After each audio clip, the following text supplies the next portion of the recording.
This is the Clubsport DD Plus. To be fair, it is the extreme version of the DD Plus because it comes with this Gran Turismo steering wheel. The Clubsport DD Plus has been the subject of controversy in the sim racing world. As Total Biscuit used to say, never pre-order. But let's go to the conclusions first. This is the best wheel that Fanatec has on its roster at the moment. It is compatible with the Ace Forte, maybe better in certain places. But there are a couple of big elephants in the room. The first one is that the big thing this wheelbase would have, which will be force feedback 2.0 or full force, it is not available. So there aren't any titles at the moment, so the review couldn't do that part of the review. The second Dumbo that Fanatec has at the moment are the warehouse issues. If either the full force becomes available or the warehouse issues will change, I'll pin something in the comments below so you'll see something updated. Anyways, Fanatec sent this for review and I also have an affiliate link with them.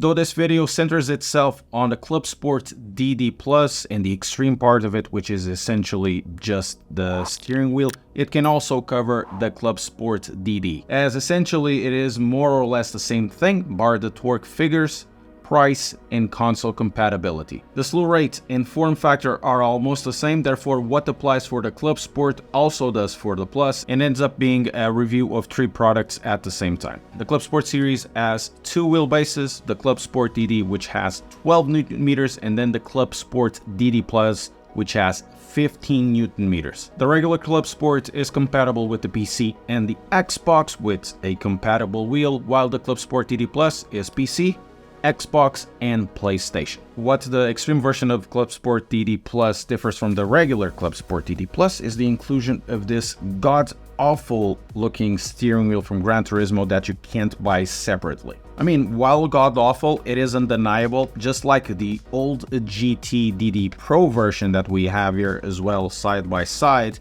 is that they carry a lot of functionalities, but the extreme does more so even for the PC. Before blaming Fanatec on the design, this is Polyphony Digital's own design. Remember the DD Pro and also remember the Trustmaster TGT, so essentially it is really not ugly, it is JDM.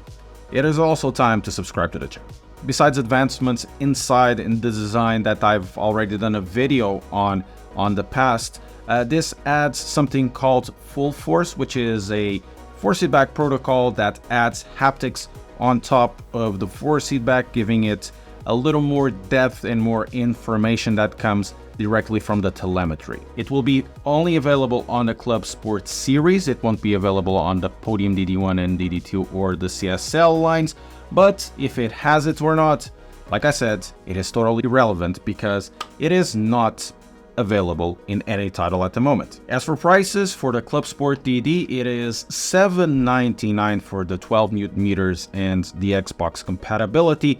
The Clubsport DD Plus is $9.99, brings you 15 Newton meters and the PlayStation compatibility.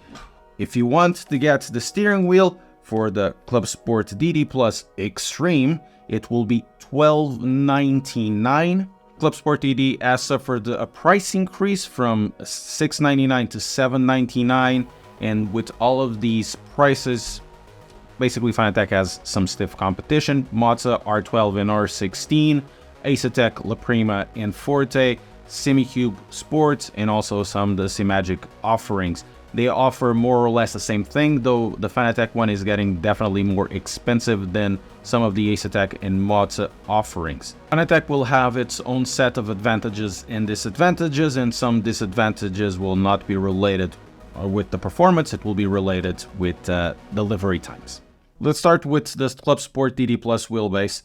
The whole shtick of this Clubsport, which is, if you can see it, is this one. It's essentially a more elongated, more developed and powerful DD Pro, minus a few important details like the shaft length, the way that the shaft is also connected to the wheelbase. For example, if you see it here, the shaft on the CSL DD Pro, whatever you want to call it, is basically using this collar, and in the case of the DD Pro, it is connected, bolted directly into the assembly.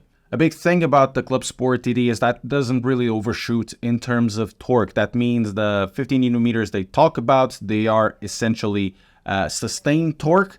It can go directly into the 15 newton meters or 12 newton meters on a Clubsport DD. It won't drop from there. They are really happy with the design of the motor, and in terms of slew rate, they don't disclose really the values of it. It should be around 6 to 7 newton meters per microsecond or whatever it's called. But essentially, Fanatec is really happy with the performance of it. They say it's comparable to the big dogs in the same class. I tend to agree that will be the case because in Sim Racing Expo 2023, I've had a few representatives of other brands talking to me and saying how impressive it is compared even to their own stuff. So at least what Fanatec is saying has some credence. Physically, as you can see, it uses the same aluminum extrusion. It is exactly the same. The front and back in both of the wheelbases are made of plastics. The plastic covers are very, very similar. And as you can see, even the buttons and all of these mounts are pretty much the same. Though in the case of the GT DD Pro, it has this different motif on the sides. At the rear, 4 ports for accessories. 1 USB-C for connection, a CAN bus that Fanatec in the future will be using so you can daisy chain all the accessories so you can reduce your cable clutter, and then this power connector. But if you check this out here, the cable connector, even though they look similar, they're not exactly the same, so you cannot use the PSU of the Clubsport DD into the DD Pro. In terms of mounting, I'm happy to say it's exactly the same thing as the CSL DD and DD Pro. It uses basically these T-slot nuts over here. Though on the Clubsport it comes now with this ball bearing one. They're essentially the same. It just makes it a little bit different to install. You just essentially half thread a bolt with the T-nut and then slide it in, then tighten it in. Also, there are some rare reports of coil whine on the Clubsport DD. That is an RMA issue. I'm told that Fanatec has done some improvements on their assembly line, and the Clubsport DD Plus should have those improvements. Another improvement that is worth mentioning are about the rear ports on the accessories. There is a lot of reports, there have been a lot of reports in the past for the DD Pro, especially that these accessory ports would come out. I am told that for the Clubsport DD and also Clubsport DD Plus, the type of soldering is changed, so it shouldn't be an issue anymore. The build quality is okay. It doesn't feel as premium as the DD1, and honestly, I kind of wish they had the nickel-plated quick release at the front because, you know, all the small details do make a difference. Now it's time to talk about the wheel, the GT Extreme Way Cookies and Cream Edition or whatever it's called. The rim is 30 centimeters with this fake leather cover, and it's covered with foam as well, so it is not really that hard, so it is comfortable in your hands. It is reasonably ergonomic. It has, like very much the DD Pro over here, the DD Pro wheel, it has four-way switches with a button click. It has a funky switch over here, the buttons for L2, R2, L3, R3, just like the DD Pro one, the PS button over here, and of course the options buttons and the PlayStation controls over here. So it's very similar to the smaller DD Pro wheel. One of the big things that this wheel brings is that it has now 2.7 centimeters OLED screen. It's essentially the same OLED screen that you see on the Podium DD1 and also on the Podium Hub. I think it's the Podium Hub, the Porsche one, they sell it, and it has a lot of functionalities as well. Just like the DD Pro wheel, it has this RPM LED lights, but also 3 LEDs at the side that will tell you, for example, track information like flags if you have your pit limiter on, and for that you do need to activate fan elapse, and it won't work in the same way in Gran Turismo. We have to talk what we see at the back. This is the QR2 light, and the QR2 light, generally it is rated at 8 Newton meters. That will be what happens when you connect a QR light wheel into a wheelbase that has more than 8 Newton meters. It will cap it.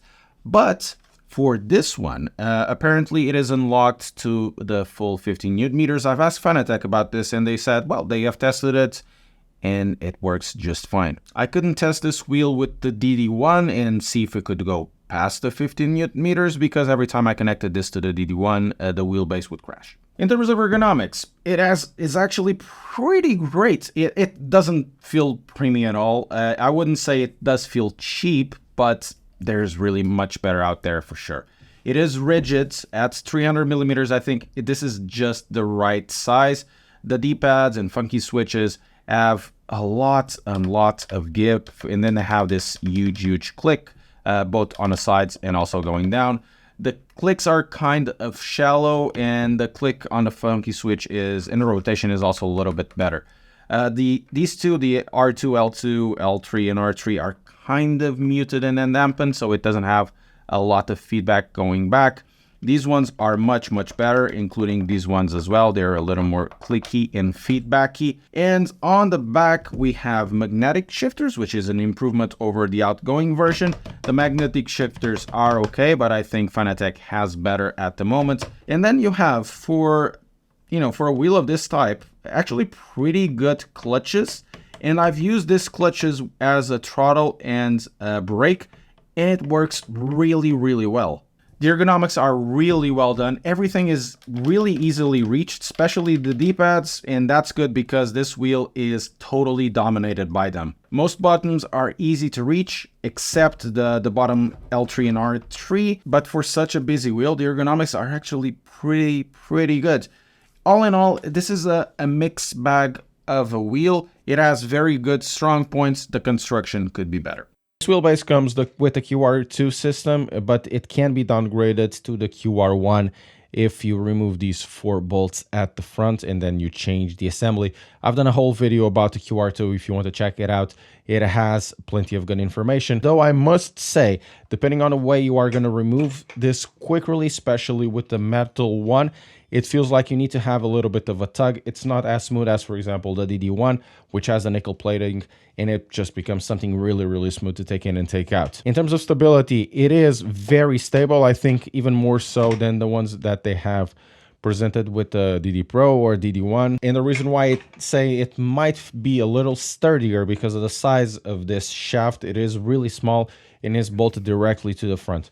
Also, this system allows a little bit of advantages of bit flexibility for the future if Fanatec wants to do so. They have presented something in the Sim Racing Expo where they have an extension shaft of about 30 centimeters or so to run with their Formula rig that they have presented, and they had a longer shaft connected with these 4 bolts, but also it had some sort of a brace with a ball bearing. But Fanatec is not sure if they are going to release that at all, but there will be an option for the future if they decide to go that way. For 99% of the situations, the Fanatec driver is more than enough to configure your own experience, but for wheels just like that one that has the LEDs, and the LEDs are customizable.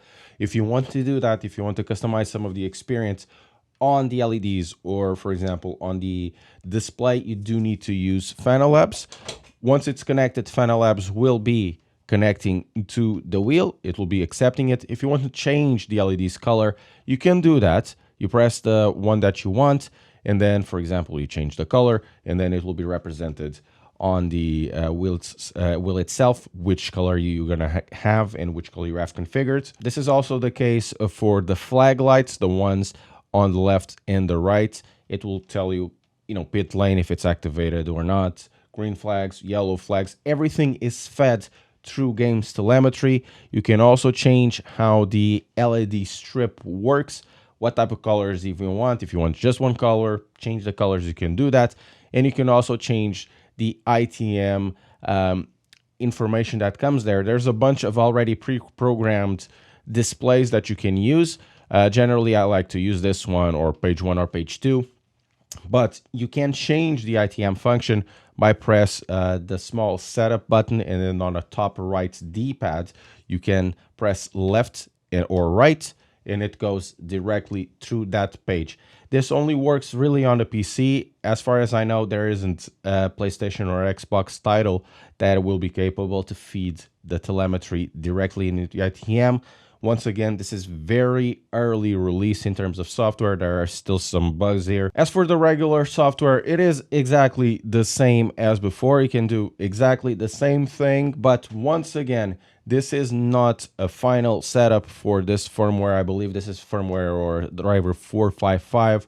There are still a bunch of issues. The only difference that I see from the screen from this to the older versions is the addition of full force, but much like this driver, full force is not finalized, and full force is not available in any title that is available currently at the market, which means we are going to need to wait until this is finalized. Because this is an earlier driver for this Clubsport, there are a bunch of issues that can arise. One of them is that the wheel does have hangs. That means that the ITM stops working.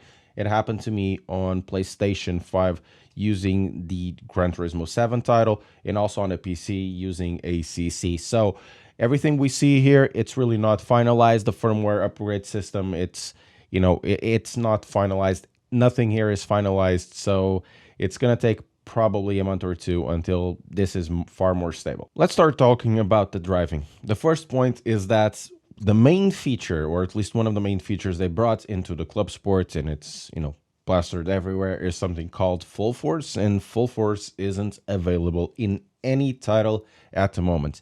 That is disappointing. It should be coming first to iRacing, then Gran Turismo 7, and probably Assetto Corsa Competizione next, or maybe AC2, who knows. But what it is on the future, it is not what you're going to get if you buy it now. So what it really matters is that the main force feedback thing that makes it different from everything else, bar Logitech, but in a different way, isn't really available. There are plenty of improvements on force feedback that are felt, and I use the DD1 all the time, and also I use the Asetec Forte. The improvements from this wheel are felt, but the thing that was completely different, and I tried it in Sim Racing Expo, isn't available in iRacing or any other title. The 15 Newton meters of the wheelbase are definitely more than enough. In reality, I've been running it around 10 Newton meters and lowering the gain for 50% or less in all sims, so I can use this in the same way more or less that I do it with the DD1. I prefer less strength and more feedback. It's always the way that I've set up everything. I've tried the Clubsport DD Plus in multiple sims: Assetto Corsa, Competizione, iRacing, Automobilista 2, Forza, and eSports WRC in the PC. In a PlayStation, because this is a PlayStation compatible wheel, I've tried it with Gran Turismo 7 and Assetto Corsa Competizione. It is obvious that the DD Plus is an extremely good wheelbase. Assetto Corsa Competizione is always a big one, a very difficult one to review because I found that this title brings the most steering wheel rack dampening even with everything off of all the sims out there. And depending how the wheels are set up or the firmware works, that dampening can overpower details. Comparing it to the D1, it's clear how much more undampened it runs this sim. It has the great ability to make the wheel effects and steering rack dampening very distinct. It has some degrees of similarness to the Asetec Forte in this. It's basically a toss-up. Driving Assetto Corsa, it is extremely familiar. It has a really good representation of all effects needed on the suspension and tire slip, more so than the DD1.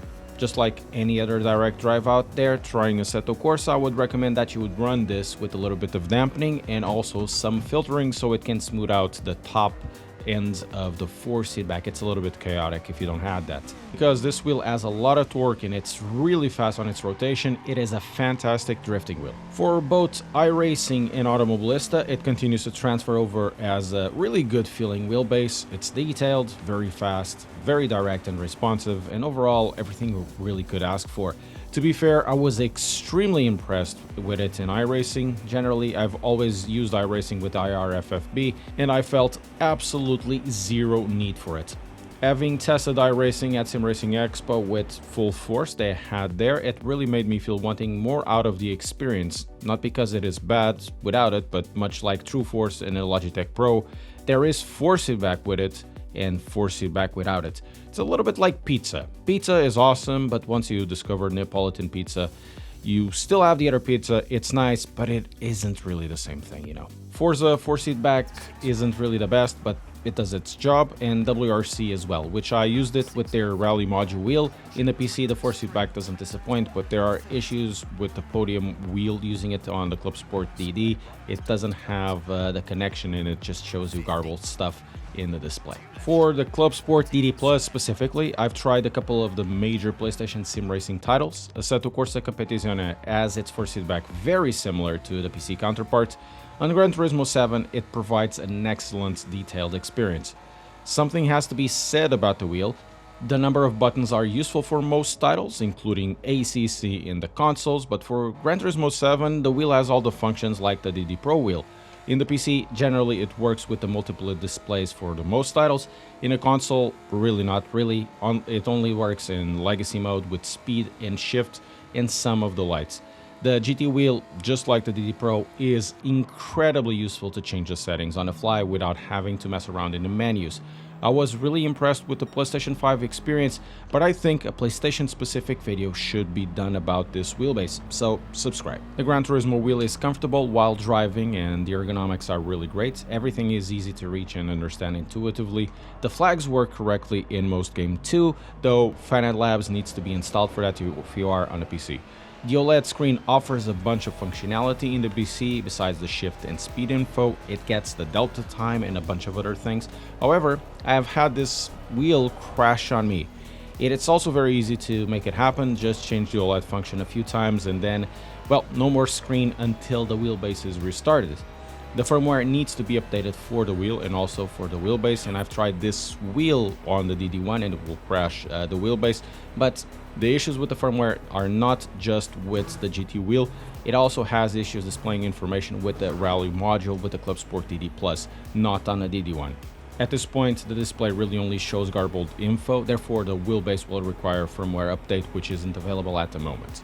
As for the wheelbase, it is noticeable how smooth is the drive, significantly more so than the DD1. Something that you can notice while driving, but you really need to, make a mental note of that. But honestly, being smoother doesn't really mean much by itself. Where the Clubsport excels is by being smooth, extremely fast, with low rack dampening, which in turn creates a really lively detailed wheelbase. The force feedback has the best of the CSL and podium lines without having any of the disadvantages. There are a few thoughts that I have in the same veins as the ones that I've done in the Asetek Forte video. Let's talk about upgrades, subgrades, and downgrades. The Clubsport DD series is essentially either a stepping stone, or maybe if you want to come into the world of direct drives, it is a good choice if you want something that is very well composed. This is like the perfect choice for those who are in lower end direct drives or stuff like Trustmaster T300s or something like that, because it is a really great step and the performance is great. The difference between this and a lower end direct drive is visible and felt, but if you have a lower end direct drive like our R9 or R5 or even a CSL DD, I would say, yeah, it is kind of worthwhile. For those of you with older direct drive wheels of the same torque, something like a SemiCube 1 or the first version of a Mods R16 or a DD1 or a DD2, the difference might be felt. I've felt it coming from a DD1 into this, but honestly, I wouldn't bother. Even though the difference is there, honestly, in between them, there's basically a width of a pew, and once again, I wouldn't bother.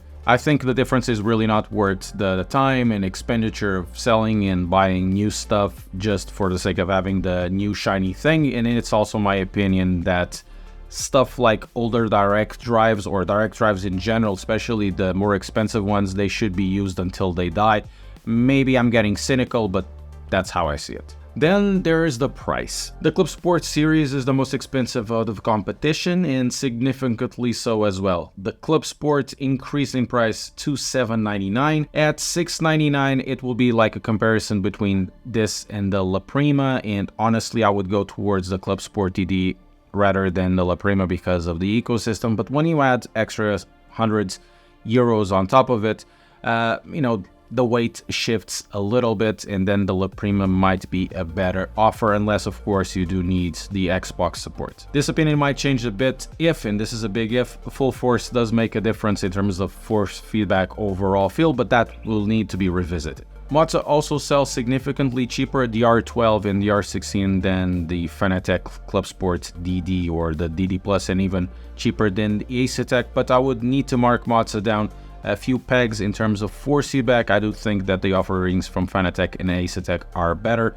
and also I didn't have always the best experience with Mazda equipment, so horses for courses. The regular Clubsport DD Plus ends up being the best offer of all of these three. The Extreme, though, I think it's a tough sell. It is very usable, it's not a bad wheel, but the quality isn't really the best. It has usability on the PC, a lot of usability on the PC. You could basically use this if you just wanted to use one wheel, this could be it. But in terms of quality, for what they're asking in terms of price, I'm not so sure. At 200, 250, maybe 300, it's really starting to push, but it does once again offer a lot of functionalities. And you could also point out, and you also would be right, that wheels like the Simagic Neo are less than 300s. Of course, they are not PlayStation compatible, but in terms of quality, it will be better than this. Having said that, I have a few thoughts. I really think that Fanatec needs to do a refresh on their current lineup of wheels, because they are showing here something really cool. It's been, already with the Podium Hub, or whatever it's called. This OLED screen, it should be in more wheels. This is so usable. It gives you a lot of information, and it's not cluttering, it's not really in your face. It works rather well, in my opinion. And also, even though these wheels look rather tacky and plasticky and all of that, it must be said that in terms of usability, they're excellent. And I'm thinking, why doesn't Fanatec or even Polyphony Digital pushes towards a Clubsport line or a Podium line of this that doesn't look as bad as this? Because it's kind of sad, it looks JDM, it has all of the trappings of a really good wheel, but kind of feels cheap. In short, good wheelbase, essentially the best wheelbase that Fanatec has ever produced up to this moment.